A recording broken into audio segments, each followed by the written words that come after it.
নমস্কার বন্ধুরা, আমি আবার একটা রান্না নিয়ে চলে এলাম। সবজি ছাড়া স্যুপ। কি কি উপকরণ লাগছে দেখে নিন।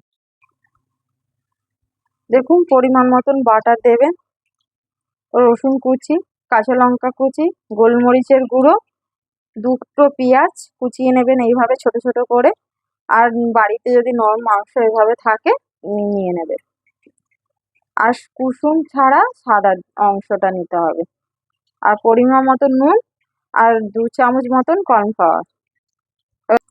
দেখুন, কড়াটা জেলে দিয়েছিলাম, তেতে গেছে। এবার বাটারটা দিয়ে দেবো।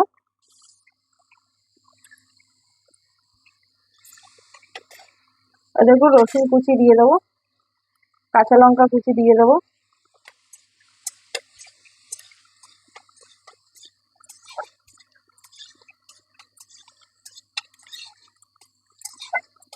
এবার পেঁয়াজ কুচোনোটা দিয়ে দেবো।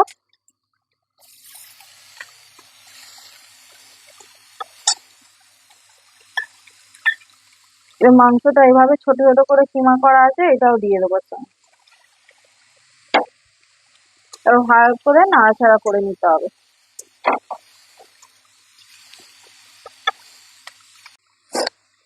দেখুন, এবার পরিমাণ মতো নুন দিয়ে দেবো।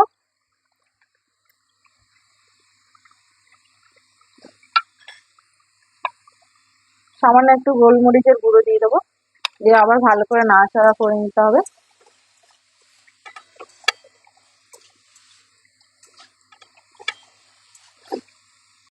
দেখুন, এইভাবে ভাজা হবে, খুব বেশি ভাজা হবে না এটা। এইভাবে ভাজা হয়ে গেছে। এবারে আমি যে যেমন যতটা স্যুপ খাবেন সেই অনুযায়ী বাটি মেপে দিয়ে দেবো। দেখুন, 1 বাটি।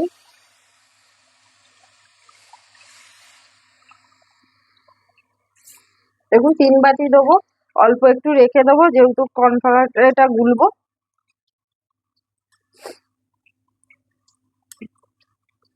অল্পই গুলতে হবে, নাহলে গাঢ় হয়ে যাবে। যেমন জিনিস ততটা দেবেন। আমি ধরো 1/2 চামচই দিয়েছি।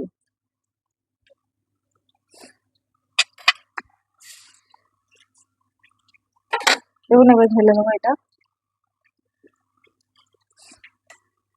এবার এটা ফুটে এলে তারপরে ডিমটা দেবো।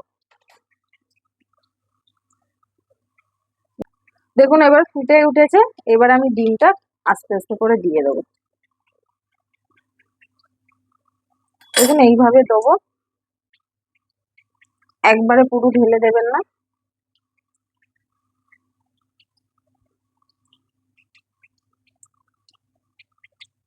এইভাবে দিয়ে দেবো। সবজি দিয়ে অনেকে স্যুপ খেয়েছে। এই সবজি না বাড়িতে না থাকলেও এইভাবে করে খাওয়া যাবে। দেখুন, দিয়ে দিয়েছি। এবার ওর উপর 10 মিনিটের জন্য ঢাকা দিয়ে দেবো, যেহেতু মাংসটা সেদ্ধ হবে। দেখুন, এবারে আমি ঢাকনাটা খুলে দেখবো হয়েছে কিনা। দেখুন, কত সুন্দর ডিমগুলো ফুলে গেছে। এর মধ্যে দেখুন একটু গোলমরিচের গুঁড়ো উঠে গেছে, একটু ধুয়ে দিয়ে দেবো।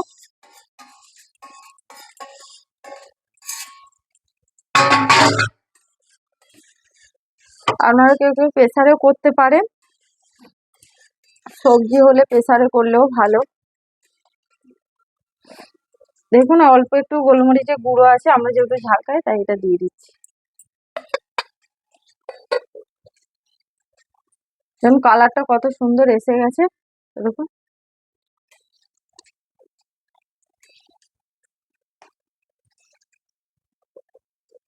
মাংস ভালোভাবে সেদ্ধও হয়ে গেছে।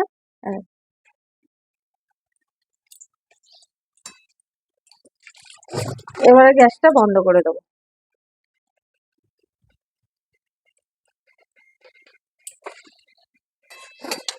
এবার ঢেলে নিচ্ছি। দেখুন, অল্প একটু তুলে নিচ্ছি।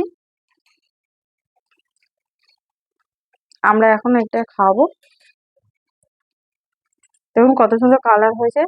দেখুন, আজকে সবজি ছাড়া স্যুপ বানিয়েছি। আপনাদের যদি ভালো লেগে থাকে অবশ্যই কমেন্টে জানাবে, সাবস্ক্রাইব করবে।